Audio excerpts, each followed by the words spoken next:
അപ്പം നമ്മൾ ഇന്ന് ഉച്ചക്കലത്തേക്ക് പരിപ്പ് കറിയാണ് ഉണ്ടാക്കുന്നത്.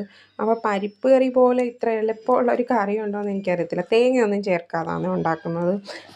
നാട്ടിലൊക്കെ ആയിരിക്കുമ്പോൾ ഞാൻ തേങ്ങയില്ലാത്ത പരിപ്പ് കറി കഴിച്ചിട്ടേ ഇല്ല. കാരണം നമ്മൾ ചോറിൻ്റെ കൂടെ പരിപ്പും പപ്പടവും അങ്ങനത്തെ പരിപ്പ് കറിയല്ലേ കൂട്ടുന്നത്. പക്ഷേ ഇതങ്ങനത്തെ പരിപ്പ് കറിയില്ല. പരിപ്പ് വേവിച്ചെടുക്കുന്ന എനിക്ക് തോന്നുന്നു ഇത്ര സിമ്പിളായിട്ടുള്ളൊരു പരിപ്പ് കറി ഇല്ലെന്നാണ് തോന്നുന്നത്. കാരണം ഇതുണ്ടാക്കി തുടങ്ങിയതിന് ശേഷം ഇതെൻ്റെ ഒരു ഫേവറേറ്റായി. കാരണം പെട്ടെന്ന് ഉണ്ടാക്കുകയും ചെയ്യാം, ഇവിടെ എല്ലാവർക്കും ഇഷ്ടവുമാണ്, നല്ലതുമാണ്. അപ്പോൾ പരിപ്പ് കുറച്ച് വേവിച്ചെടുക്കണം. അത് കുക്കറിൽ ഒരൊറ്റ വിസിൽ വല്ലതും മതി. കാരണം ഞാനാണെങ്കിൽ ഓറഞ്ച് കളറിലെ പരിപ്പാണ് എടുക്കുന്നത്. അതിന് എന്തോ പറയുന്നതെന്ന് എനിക്കറിയത്തില്ല. മസൂർ ദാലോ അങ്ങനെ എന്തോ ഉണ്ടോ പറയുന്നത്. എൻ്റെ കയ്യിൽ ആ ഒരു ഡാലേ ഉണ്ടായിരുന്നുള്ളൂ. അപ്പോൾ അത് വേവിച്ചെടുത്തിട്ടുണ്ട്. ജസ്റ്റ് ഒന്ന് നമുക്ക് വെളുത്തുള്ളിയും സവാളയും പച്ചമുളകും മല്ലിയിലയും ഇട്ടൊന്ന് സോട്ട് ചെയ്തെടുത്താൽ മതി. വേകണമെന്നൊന്നുമില്ല. പിന്നെ കുറച്ച് തക്കാളിയും കൂടെ ഇടണം. ഇതും കൂടി ഇട്ട് പൊടിയും കൂടി ഇട്ട്